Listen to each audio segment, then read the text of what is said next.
Assalamualaikum warahmatullahi wabarakatuh. Bagaimana kabarnya hari ini?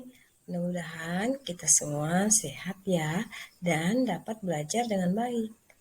Nah, perkenalkan nama saya Mardiana SPD dari SMA Negeri 1 Palopo. Nah, kali ini saya akan menyampaikan materi bahasa Indonesia di kelas 10. Nah, materi bahasa Indonesia di kelas 10 ini khususnya yang ada di semester ganjil yang berkaitan dengan cerita rakyat. Nah, untuk di KD 3.7 di kelas 10 kita mempelajari tentang mengidentifikasi nilai-nilai dan isi cerita rakyat, baik secara lisan maupun tulisan. Nah, tetapi untuk lebih lanjutnya lagi, kita harus tahu dulu apa sih tentang hikayat itu.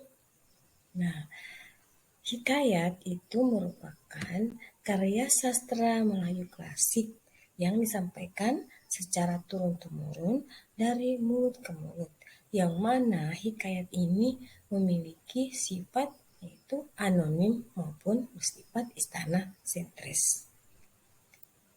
Karakteristik daripada hikayat itu sendiri ada beberapa.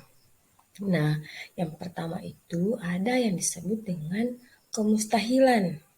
Yang kedua, bersifat anonim. Yang ketiga, adanya kesaktian tokoh dan istana sentris. Yang dimaksud dengan kemustahilan di sini adalah kemustahilan dalam cerita, yaitu hal-hal yang mustahil terjadi dalam cerita. Hal-hal yang tidak mungkin terjadi, tapi terjadi dalam cerita hikayat tersebut. Contohnya, tokoh dalam cerita itu dapat membangun candi dalam waktu hanya semalam. Nah, kemudian dikatakan ciri-cirinya di sini adalah bersifat anonim. Nah, anonim di sini adalah tidak diketahui siapa pengarangnya atau tidak diketahui siapa penulis daripada hikayat tersebut. Karena hikayat itu disampaikan sudah secara turun-temurun dari mulut ke mulut. Kemudian dikatakan adanya kesaktian tokoh.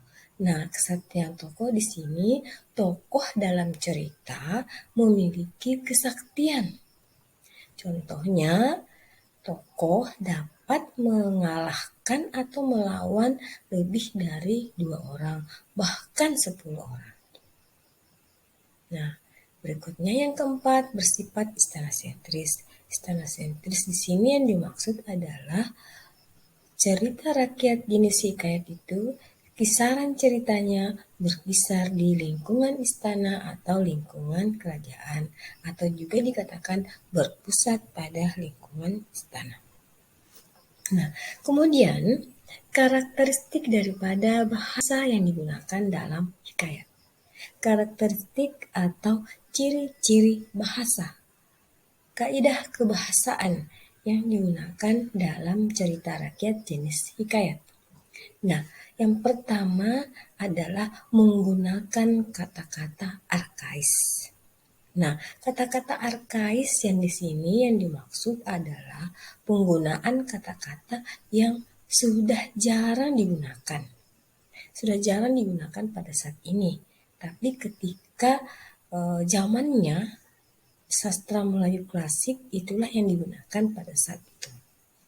Nah, contoh penulisan kata hatta, syahdan, yang mana artinya syahdan itu adalah konon. Ya. Berikut penggunaan ciri bahasa seperti majas atau gaya bahasa.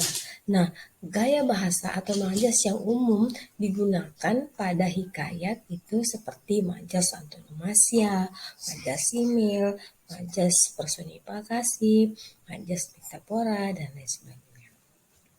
Dan yang ketiga adalah penggunaan konjungsi. Konjungsi atau kata hubung.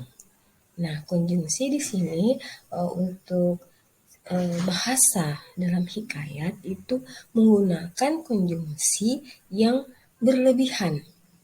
Misalnya, konjungsi sudah digunakan di awal kalimat, tapi digunakan lagi pada pertengahan kalimat.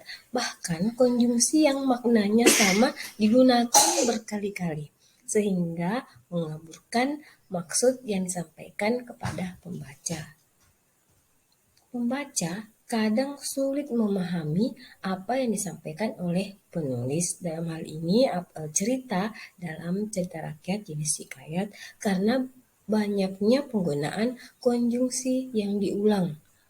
Gitu. Nah, dalam hal ini hikayat atau cerita rakyat juga memiliki nilai-nilai. Nah, adapun nilai-nilai yang ada dalam hikayat itu ada yang disebut dengan nilai agama. Nilai agama atau nilai religius. Ada nilai pendidikan atau nilai edukasi, nilai moral, sosial, dan budaya. Nah, dari penjelasan Ibu tadi, semoga bermanfaat dan kalian dapat menyelesaikan tugas, yaitu menganalisis karakteristik hikayat Bayan Budiman, lalu melaporkan hasilnya di kolom komentar. Nah, sampai di sini Ibu ucapkan terima kasih. Wassalamualaikum warahmatullahi wabarakatuh. Sampai jumpa.